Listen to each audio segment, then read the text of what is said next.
Hello, everyone. First of all, well, let me welcome you in our monthly talk. I'm glad we uh, actually now have developed this nice tradition to talk monthly. Please drop us the line so we know that the live stream is working, that you can hear me. So I will take a couple of faces. Somebody wrote a poker face. I'm reading it saying faces. I'll take a couple of seconds, first of all, to make sure the link is working fine and that you are hearing me. So please, you can hear me. Few people can hear me. Excellent. So I assume the line is working and we can go to the talk we have planned. So hello, everyone. I'm Lena Devine. Rebecca Berg is helping me to run this communication link. So please post your questions. Please bear in mind that the questions we have addressed in the previous talks would not be addressed again. There are news written on the basis of our previous talks, and you can read transcripts. And please pay attention to what has already been asked or been discussed in this broadcast, because it only makes sense to go through every topic once. So first of all, I will myself go briefly through the history of what happened in the last months. As you all would know, we have completed the cycle of voting, and a number of decrees by Dr. Shurbeli have been published. The constitution has been accepted with 72.5% of the votes. It's calculated as a basis between people who turned up for voting and those who voted yes.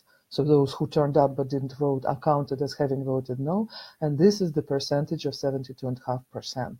So congratulations to all of you and all of us for such a big success. So we are Asgardian. Those people who have voted in support of the Constitution have the preferential right to be considered Asgardian citizens. We still need to do quite a bit of work in order to prepare ID cards and passports. So those of you who have voted in support of the Constitution before the announcement by Dr. Shurbeli that the voting is closed are entitled to receive ID cards and passports as soon as we are ready to distribute them. Still, please allow us a few months to prepare. It's just a matter of practicalities. Those will be valid documents, which also would allow you to use banking system of Asgardia. As you know, in the Constitution, there is a currency defined. It's called Solar, proposed by community. And once we're ready, you will have those documents. And please, I'll remind everybody, keep your number in the certificate of Asgardian safe, because this is your unique number, which in the future will allow you to use all the government, all the national services. Now, I will go to the list of questions which were prepared in advance. So the administrator, moderator, volunteer team have posted on all the Asgardia pages and asked everybody to place their questions. So these talks can be oriented towards what represents interest for community. So I will first go through that document. And in the meantime, please do post your questions here, and Rebecca will summarize them for me. And once I'm done with those questions, I will answer the new things you would have addressed by then. So the one question which I got, will we use the Estonian model for the realization of our e-government? I cannot tell you if it's explicitly will be Estonian model or any other model. I know that Estonia is extremely efficient and on top of the world, basically, in providing services like that. So we have not specifically talked to anybody in Estonia. We have not specifically referred to Estonian experience, but we are open and we are looking to have state-of-the-art, best of the best way of working electronically. So yes, indeed, I'm personally aware of the fact that Estonia is very advanced in terms of e-services to its citizens, and we are certainly considering all the best practices which exist in the world by today. What's the law in this nation? Like in every nation, constitution is the ground law of the nation. now, according to the constitution, there will be a parliament formed. It will take 6 months to form the parliament, according to the constitution, and it's the role of the parliament to develop the laws. So, as it's defined in the constitution, a number of subjects will be specified once the laws are elaborated by the parliament and passed and accepted. When are they going to change the constitution to make it more democratic? There is no more they in this situation. The constitution had to be accepted in order to create the framework for the society to operate. As Dr. Shurbeli said in his press conference in Hong Kong, let's go ahead and accept the constitution and work on the basis of this constitution. He himself said that certainly there might be some areas which can be improved. And that is why the Constitution defines the rule by which it is possible to submit petitions. Those petitions, as defined on the website, if you go to the petitions sections, can be submitted by any Asgardian. So Asgardians are those who voted for the constitutions, the citizens. And those petitions are published on the website. They stay on the website for 60 days. They need to collect a number of votes, and they need to be addressed properly, of course. And then, if they are initiated and handled correctly, they will arrive with a respective addressee, recipient in the government, and they will have to be processed. So, for example, if you have any specific desire to change any article or chapter of the Constitution, please write a petition, talk to your countrymen as guardians, collect the signatures, make sure that the petition is fully ready, and it will be submitted to the respected branch of the government. And then, if it all goes through correctly, this will be the basis to call a referendum, and the referendum will be the basis for changing the constitution like in any democracy. It's exactly the democratic procedure which is defined in the constitution, which now has been accepted. I hope I answered your question. What does the administration from the 11th decree do? Well, to be honest, pretty much the same what we already have been doing until now, because putting this whole infrastructure together, making it work, putting the community branches, having people work within the defined structure, this is what administrative work is about. So like in any governmental organization, like with any head of nation organization, there are things which happen in conjunction with the activities of the head of nation. So amongst the things which you see are those I have mentioned. You see me talking on behalf of Asgardia. I do my best to answer absolutely every question I receive. We also discuss possibilities for Asgardia with the other people in direct negotiations. We are establishing connections to the international organizations, to the other governmental bodies in the other countries. Eventually, when the government is in place, they will take up each their respective tasks, but in the meantime, we are making sure to cover all the grounds, so Asgardia is well grounded and well developed by the time it's fully operational. When Asgardia will start to join work teams to assign tasks to start to build the Asgardian structure elements? Well, it doesn't quite work that way, because in order to build something, you need first to hire professionals, to have professional team, and then within that team, when the necessities, the tasks, the professional jobs, the positions are defined, that those teams start working.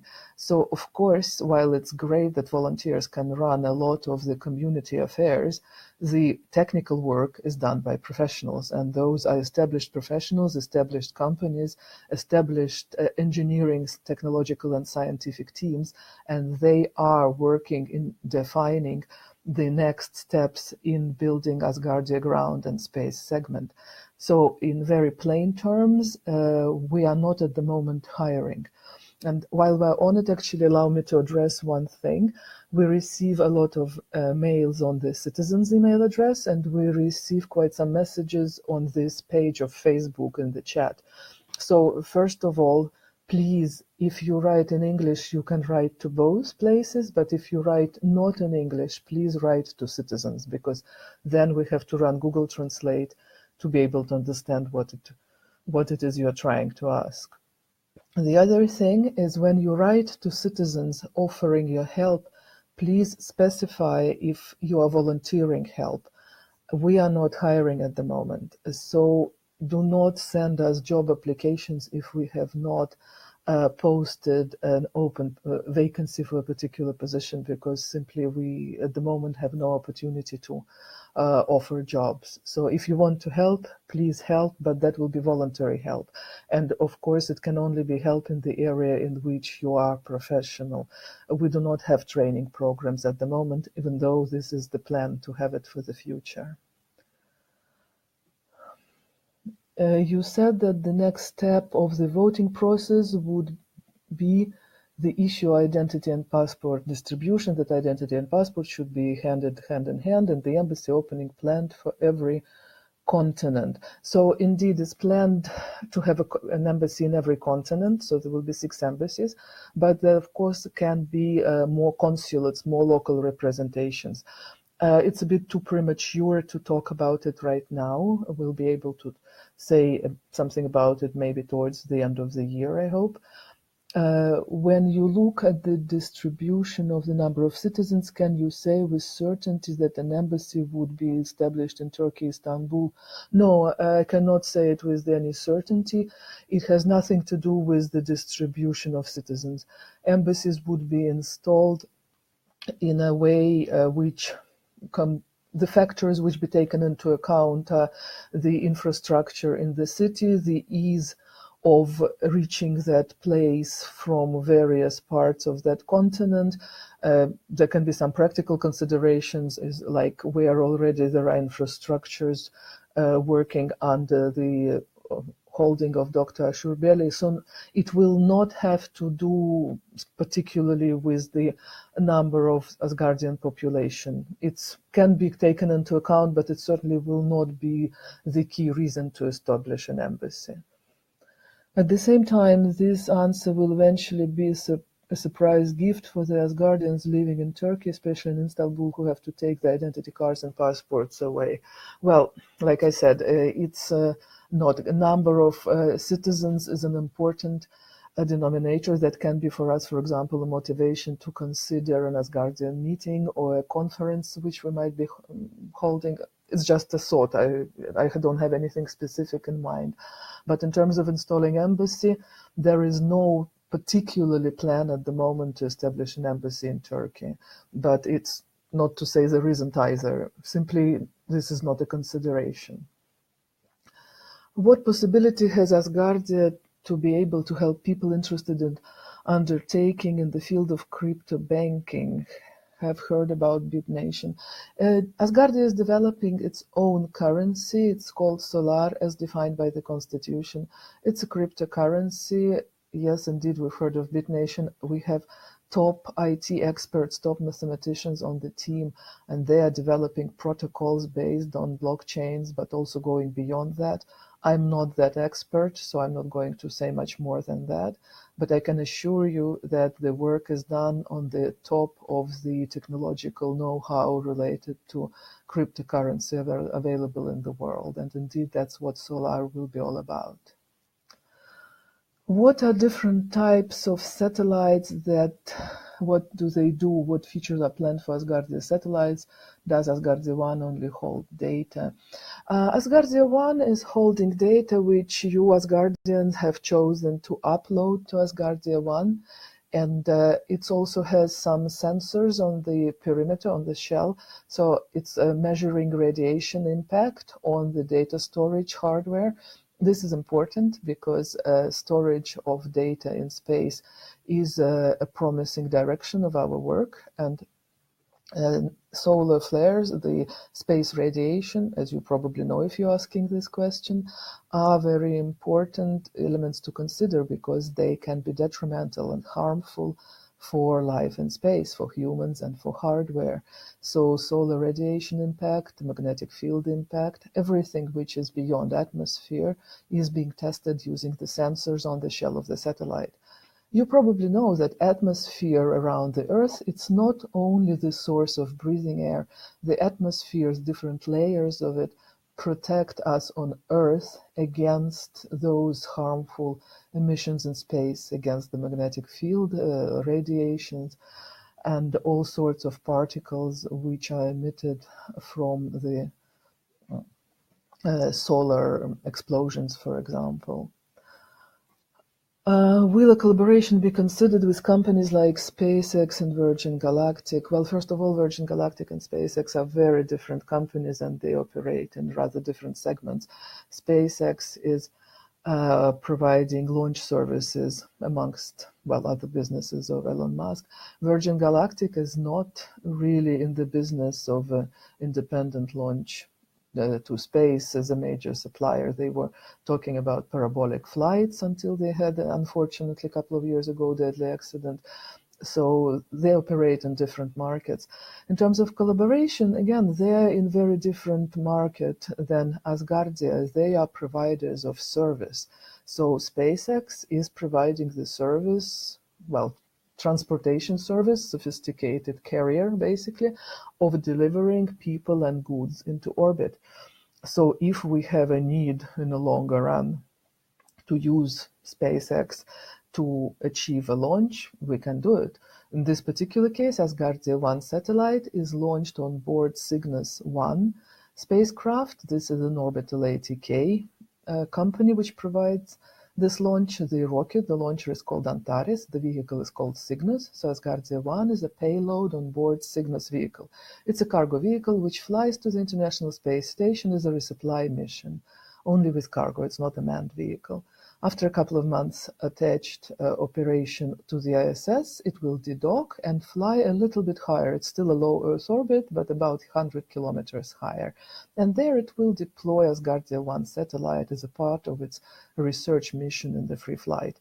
And after that, after this deployment, Asgardia 1 satellite will start its autonomous flight, and this is when we will get the data confirming that that satellite is awake and alive. And this is when it will be possible to add some data, some small files, to Asgardia 1 satellite. What is the expectation of Asgardia businesses? Asgardia in general, as we have conceived it, is a country of startups, is a country of new opportunities. Quite soon, Asgardia.com website will become much more populated with information, and one of the areas of expansion is providing an opportunity to make proposals for startups. Asgardia is setting up an approach by which it would co-fund startups. Asgardia is collaborating with Seraphim Venture Capital. This is the major and only space-related venture capital organization in Europe, and Asgardia is in close relationship with Seraphim. So together with Seraphim and also on its own, Asgardia is prepared to invest and co-invest and to support development of startups and support their growth within the jurisdiction of Asgardia. Those can be aerospace-related projects, but this can be anything scientific and technological. It can be EE parts, it can be software, it can be electronic boards, it can be avionics. There can be all sorts, I just listed now quite conservative list of domains, but it can be all sorts of interesting, promising startups which can be useful for the community, or which can potentially carry scientific, technological, and engineering benefits. So the business opportunity is there. If you have a startup idea and you are willing to see it through, please write us a proposal. We have experts community on our side, and this expert community will be reviewing independently and advising if it's worth investing into the growth of such a startup. Is there some foresight into how Asgardian businesses will function in another country's territory? I'm not sure how to address this question at the moment, because a lot of businesses are in the cloud. When we talk modern software development, when we talk all sorts of things, we are first of all talking from people working remotely and working through data storage in the cloud. Like we, for example, in Asgardia, we are all working remotely. Dr. Ashurbeli has one of his main offices in Moscow, but also he has offices in Austria and in Corfu. IRC and Asgardia NGO, the headquarters are in Austria. I personally live in Germany. Two of my core staff are living in Canada and in Almaty. Our software team is spread around. There are people from various parts of the world. We have some core staff in America and a couple of people in Asia. There is no such thing for the entities wherever it's incorporated. For us, Asgardia is legally incorporated in Austria. Once we start providing the jurisdiction of Asgardia, the business opportunity of Asgardia, then the whole business will be within Asgardia. The question how you as an individual residing in one or another country will be handling your personal situation, that's a question which needs to be decided on a case-by-case basis for every person. But that's the whole point of jurisdiction of Asgardia and virtual co-working. And at the same time, there is an opportunity to create physical co-working. That's also something we're open to discuss. It's just a little bit ahead of time at the moment also. Is there an estimation on a timeline of when Asgardians can begin establishing business plans? You're welcome to establish business plans. If you have startup idea and you have a business plan to support this idea, by all means, please do make this proposal, write this down, send us a proposal, but it needs to be a serious proposal, which truly does show a business plan and the revenue streams and the request for investment and on which basis it is made and how it is meant to grow as a business. So it is time now to start making proposals for your business plans, like any other proposals. We're open to proposals. So far from 140,000 registered Asgardians, only 15% are women. Will there be innovative programs or campaigns to promote this amazing projects to more women? Well, the thing is, we are open to everybody. We do not have any prejudice on gender, orientation, race, earthly religion. The whole point of Asgardia is that it's a totally open community and society for people who want to join. I have already answered this in one of the online discussions, and I will repeat it here. Dear men who are Asgardian, invite your partners, invite your girlfriends, invite your wives, invite your friends, like female friends from the community where you're involved on Earth. And if they say no, ask them, why not? Actually, the women, there are enough women in the core team where I work. Obviously, I'm in the top management. My two core people are women in the team who work with me immediately, directly. So there is no shortage, as in non-availability. So what it is that women want, please help us find out. We might find out something we don't know yet. We are not going to try to invent reasons to talk specifically to women. Asgardia has its goal, Asgardia has its vision, it's published, it's open. So we naturally seem to be reaching out easier to male audience, but it's a reality of today's life. A lot of technical universities have more students men. A lot of institutes, research institutes, still have more than half men. So we're not specifically attracting or detracting any demographics. We are simply open to everyone. So if you as Asgardian feel that you want to make sure that more women are invited, by all means, please initiate this from within the community. Tell us what kind of things would be attractive to women to your mind, and if they are reasonable, if we can afford them, if there are resources and infrastructure, we will do our best to implement it. And really do talk to females in your life. It can be your mother, your sister, your daughter, your girlfriend, your wife, your student next door auditorium in your university, or a colleague from the next door office.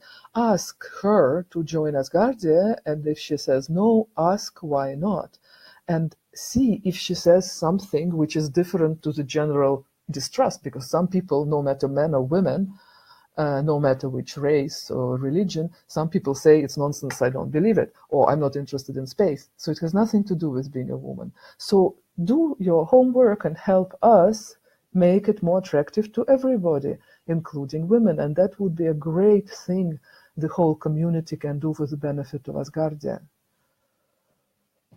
Can you please explain how the anthem was selected? Was the current one chosen because it contained lyrics, unlike the most popular one, and therefore the popular one don't comply with these rules? Indeed, the fact that the anthem contained lyrics was very much encouraging to select this. It was the discussion of Dr. Ashurbelis, the head of nation, with a select group of experts with whom he consults regularly for various topics. And indeed, the fact that it has lyrics had to do with the fact that it was supported by the expert group. Does Asgardia agree with NASA about the Earth round? I'm sorry, I don't understand what that means. If you think the same, I want to ask about the horizon ocean line. Why is flat and not arch? Again, I'm not sure I understand what you mean in terms of the curvature of the Earth. It depends on where you stand. No matter where you look at the horizon, you see the segment. Like if you look, you see that far. You don't see that much, but you don't see that little. You see a segment, and that segment you can see is so close that you see it as horizontal. That's the whole thing about suborbital flights. So we live on Earth, right? So when we fly airplanes, we fly at about 10 kilometers. It's considered that space starts at 100 plus kilometers. International Space Station flies at low Earth orbit, which is between 350 and 400 kilometers. So Asgardia satellite, as we spoke earlier, when it's deployed by Cygnus spacecraft, will be at about 450, 500 kilometers after Cygnus flies one step higher above the International Space Station. But there is this so-called suborbital flight, and that's actually what Virgin Galactic predominantly was working on for the last few years in the area of space domain. So this suborbital flight, it's going above the end of the atmosphere, which is considered to be 100 kilometers, but not yet entering low Earth orbit. That's why it's called suborbital. And the way it flies, you go up into this above the atmosphere thing. You go above 100 kilometers, so you are in weightlessness, so lack of gravity. So as a person who is there, it's when you can float. And while you stay in this suborbital altitude, you are there for 3-4 minutes, so you can experience weightlessness. It's one benefit. And the other is that you are so high above the surface that you can see the curvature of the Earth. So the fact that the Earth is round, that's been scientifically proven enough. But in order to see it as a human being, you need to be that high up above the Earth to be able to observe it. I hope that answers your question. I still am not sure what do you mean about NASA and Earth being round. The fact that the Earth is not flat, it's kind of common knowledge. So I was not expecting to discuss that. Okay, so those were the questions which were sent to me in advance. In the meantime, Rebecca has sent me a few questions which came from the stream. I want to know how the satellite 2 will be made again. So if you mean the second Asgardia satellite, now it's Asgardia 1 satellite which is flying, the Asgardia 2 satellite is meant to be a satellite which would allow testing of data exchange. I cannot tell much more now. It's still under the draft design stage in terms of the content, what the satellite will be doing, but basically it will be the next level of study of data handling. So it, of course, will always have its portion of storing Asgardian data. We always said that, well, Dr. Ashurbelis announced, and therefore it will always be maintained according to his promise, as everything he promises. Asgardia 1 satellite carries the data which people have uploaded, and this data will forever be stored on each next Asgardia satellite or vehicle. So that will be there anyway in a corner. But the purpose, the technical purpose of that launch would be to test data exchange processes. We will share it with you the moment we have more information, when the whole concept is more mature. But basically it goes in the direction of data handling protocols and data storage. Has Asgardia considered an investment in space mining and manufacturing as the main source of GDP? Not yet. There are a bunch of companies which specialize in space mining, and these indeed require a lot of investment. And those companies, in turn, as far as I know, I'm not specifically literate in that domain, but my general knowledge is such that they are actually receiving themselves investments from venture capitals in order to be able to proceed with those projects. So Asgardia is not looking to become a major investor in some other company's activities. Asgardia is willing to invest in startups which create know-how and knowledge and expertise within the scope of Asgardia. So space mining is not core business of Asgardia, no. How Asgardia will bring human colonies to become citizens of Asgardia into space later? I'll do my best to interpret what I'm hearing in this question. I'm not sure I understand it very well. So first of all, I want to emphasize that we do not use the word colonies. If you look at the Declaration of Unity, you would notice that a lot of it is inspired by the idea of unitedness through the positive humanistic values. It's for a reason that Dr. Shurbeli put in there that we leave earthly history behind. You probably remember, those of you who are with us from the beginning, that there have been quite a number of discussions about that item in the Declaration of Unity. What does it mean to leave behind earthly history? A lot of you have suggested let's leave the history of conflicts behind, which is a great idea. And there have been other interpretations of this point. But the whole thing it's boiling down to is that our whole mentality is rooted deeply in the history of relations between the nations. And these, for example, can be the colonial past. Especially Europeans would understand what I mean right now, because there is a lot of this historical colonial guilt. There are a bunch of things humankind has nothing to be proud of. So the whole word colony, it's a bad word. The whole history of humankind until relatively recent years, 200-300 years ago, is a history of colonization. And that's the whole point. We open up space. We explore, we research space. We make sure that space, which by its nature belongs to entire humankind, is developed in such a way that the whole humankind benefits from dealing and working in the area of space, and that everybody has equal rights to space. So first of all, I want to emphasize over again that we do not talk about colonizing space, even though this is terminology which is widely used in the deep space exploration discussions. We emphasize that we explore and open up space for humankind. Concerning the how Asgardia will become citizens of Asgardia into space later, I'm sorry, I do not understand what this means. Those who are citizens now, they can already enjoy those benefits and rights which are provided within the scope of being Asgardian. I will emphasize again, it's only available to those who have accepted Asgardian constitution. Like in any country, if you want just to come for a visit, of course you can come for a visit and hang around and visit a theater and do whatever you do. You can even have a green card and be a temporary resident with certain rights, but only as a citizen, as a person who has committed to supporting the constitution of the country, abiding by this constitution, you earn all the rights of a citizen. So in that sense, everything I'm describing, the right to get startup investment support, to get grants, to be funded for the projects which are beneficial for Asgardia, they are available to the citizens of Asgardia. This is something we are planning to start providing very soon. Concerning, again, space settlements, we are some years away from the first human launches. So the moment we know something more specific, of course, we will talk about that.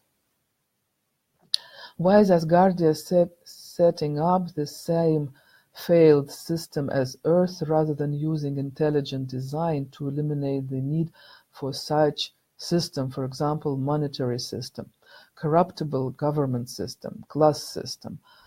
Again, I'm not sure what you mean.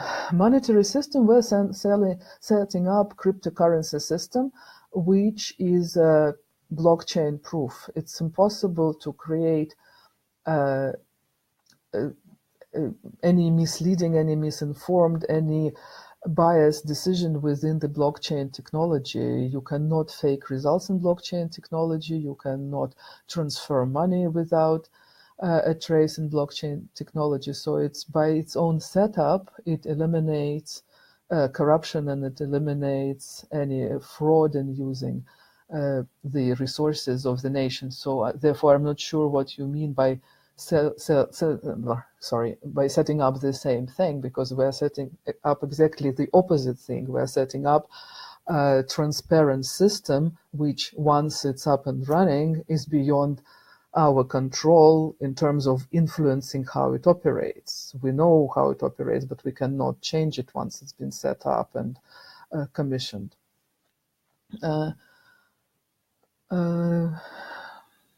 Class systems, what do you mean by class systems? I really do not know.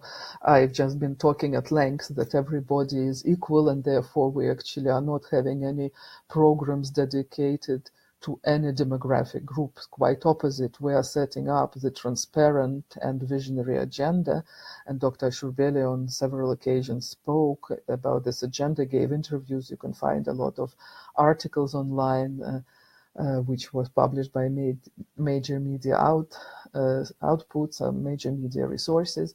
So I honestly have no idea what do you mean by class system, and I would be actually very curious if the person who wrote this question could explain what he or she meant. Why are you allowing capitalism? It will create class system, poverty, corruption. There is way to avoid it completely. Again, define capitalism, define socialism. With my background of having been educated in the USSR, I certainly can define communism for you.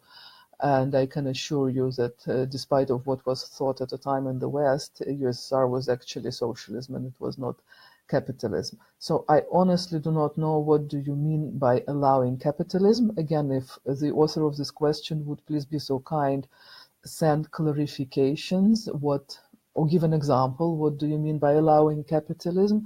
I will gladly talk about that. Why do not research on Jacques Fresco from Venus project to see how to eliminate the failures of Earth before repeating mistakes in space? I have no idea what you're talking about. Venus is not populated by humans as far as I know, so I have no idea what do you mean by the question of replicating societal system on the basis of a Venus research. What is your plan for GDP? We have voluntary taxes which may be paid by the citizens. There will be taxes for businesses set up in the jurisdiction of Asgardia, and we are looking at various businesses which we ourselves would like to initiate within the jurisdiction of Asgardia. You mentioned blue card. What is that? No, I have not mentioned blue card. I have mentioned ID card. So it's a national identification card, and we are working to make it such that it allows all the services within Asgardia system. The first question from the list which I received in advance was about prototype by of Estonian government, electronic government. So it's in a way something what they do. So in that sense, yes, it is a good prototype. It's an ID card, which once you have it and your identification is verified and you're registered in the system, it would allow you to receive all the services which the government provides. Is it true that Asgardia will not play politics like on Earth later? It is stated in the Declaration of Unity of Asgardia, and it's defined in the Constitution, that Asgardia is not interfering into earthly politics, and it expects reciprocity from the earthly states. What is the golden 100,000, and how can we find out if we were a part of it? Is it somehow more valuable to be in this 100 citizens? It is very easy. If you have voted for the constitution before the date of the decree that the voting is over, you are in it. I believe the decree was on the 7th of September. The real number is 101 and 500.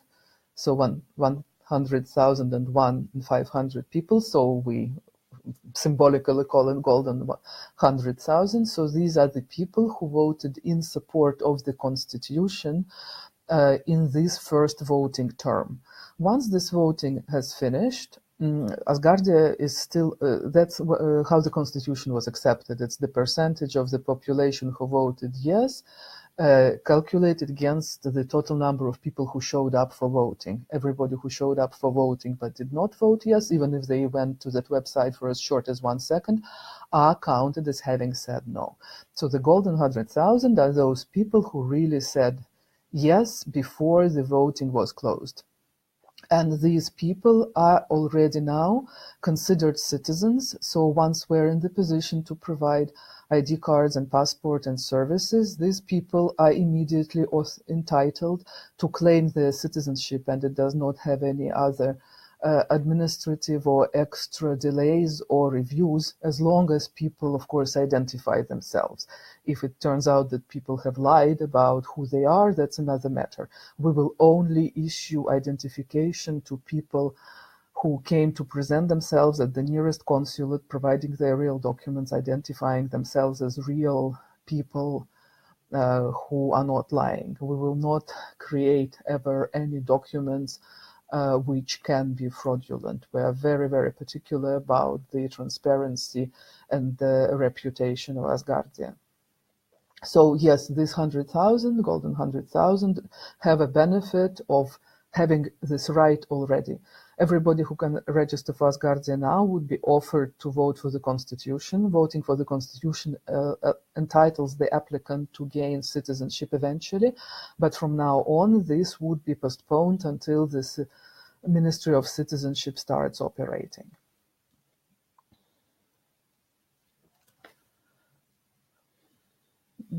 Sorry, let me scroll. What about people that need to take medication on a regular basis? Would they have access to it? So can they still go? Well, again, I'm not sure going where, because first of all, when you travel, do you take your medication with you? Then you can travel. It's a choice of a person and the advice of a medical doctor. Asgardia is not providing medical advice, and Asgardia is certainly at this stage is not providing medical insurances or any medical services. So the decision to travel somewhere, no matter where, be it visit your friend in next door village or fly to space as a tourist, that's a decision which is a personal responsibility in consultation with medical professional in case such consultation is needed.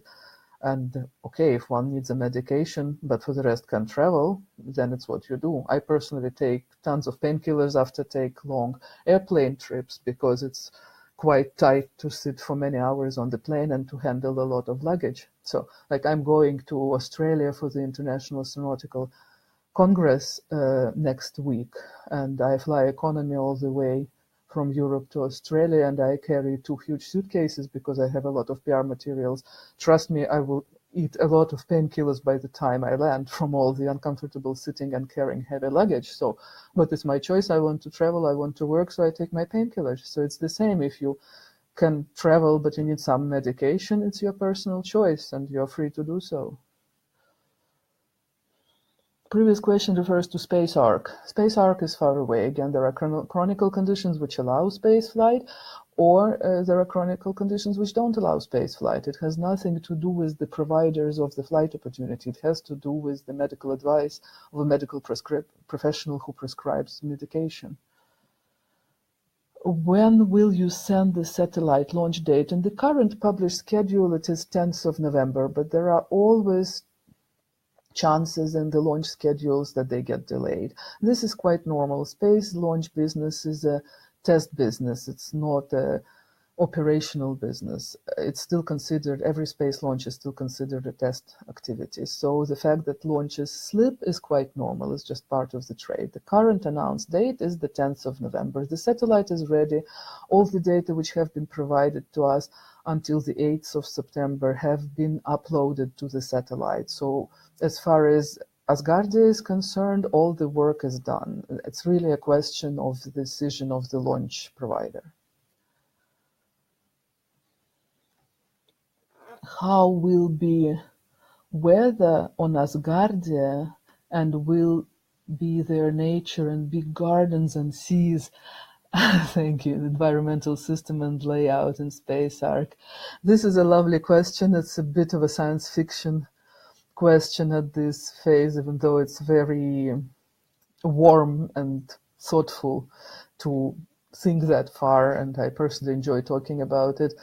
But as they say, let's learn to walk before we run. So Space Arc primarily will be by far more functional than to have seas and mountains, or what did you ask?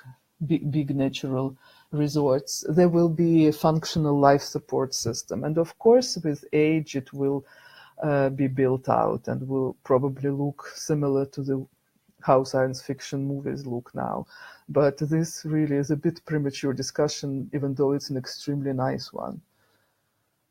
Has any thought been put into how to handle the issue of people physically picking up their ID cards?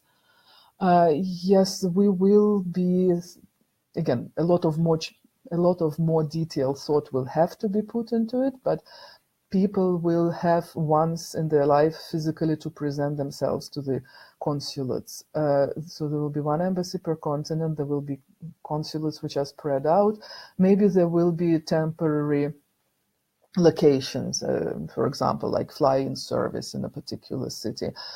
Again, I'm learning from the best. I'm a citizen of Belgium who is at the moment residing in Germany, in Cologne, but there is only Belgian embassy and all the embassies in Berlin, which is an extra trip, which is very inconvenient. So once every 6 months, for example, I receive an email from the Belgian embassy, which tells me that on such and such days, there will be a service in Cologne area. So I've never used it so far, but if I need, I have this opportunity. So that looks to me like a good best practice experience. We will see how everybody does it for their citizens around the world, and we will do our best to make it as convenient as possible, and probably will have these fly-in days, for example, in major cities with big population. Electronic verification by post. No, for issuing documents, we will have to meet a person live once in their lifetime. There will be no first document issued in electronic or post way. Some people are not able to travel, some people are too poor to travel, some people are not well enough to travel. We will look at these situations on a case-by-case basis, but the basic premise is that being in Asgardia, you will need once at least to show yourself as a person to an official representative. This could mean that we'd need a really vast network of consulates. Would any online system be possible? Well, we spoke about this. When are we going to establish embassies? Probably sometime next year we'll start dealing with that, because embassies fall under the responsibility of the Minister of Foreign Affairs.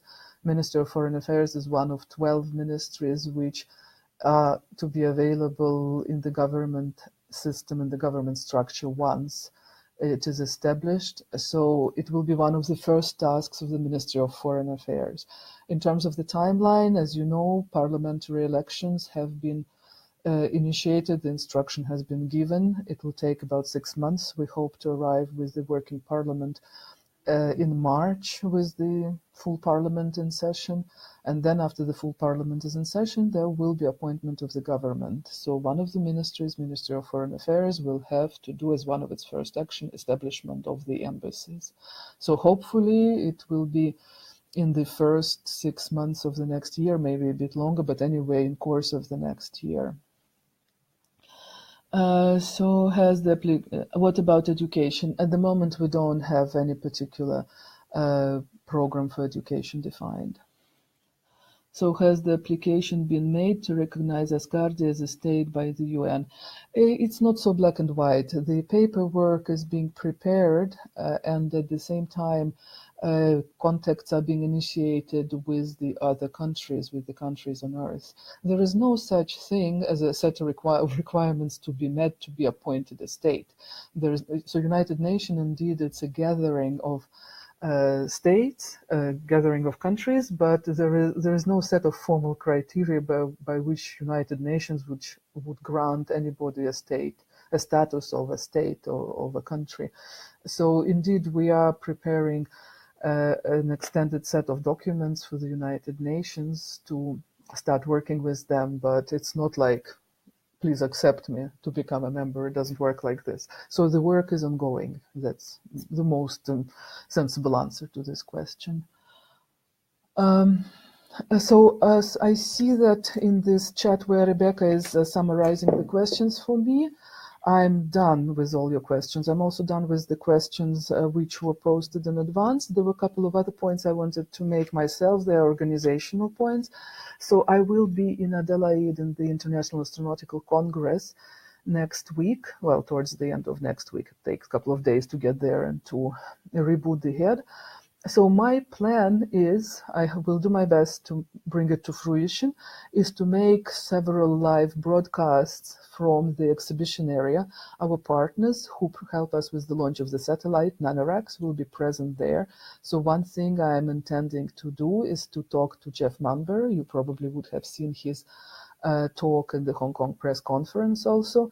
So I will try to arrange a brief live stream with Jeff Munber, and we can discuss with him more details about the launch of the Asgardia 1 satellite. I'm sure it will be interesting. I cannot tell now in advance when exactly this would happen. I will do my best to coordinate the time so as many of you can watch it live as possible, but I can't promise it. But in any case, we will record it and it will be posted afterwards. Australia is somewhere upside down in terms of the time zone, so I'm very confused. But we will record a bunch of videos which would allow to share with you the experience of visiting the International Astronautical Congress. I hope this would be interesting for you. And we are planning an event in Moscow on the 12th of October to celebrate the first anniversary of Asgardia. It's still in the making, and I hope to be able to talk about it rather soon, and I hope you would find it interesting. And we will make a live broadcast on the 12th of October from that event to the same on Facebook. It's the most functional and simple solution.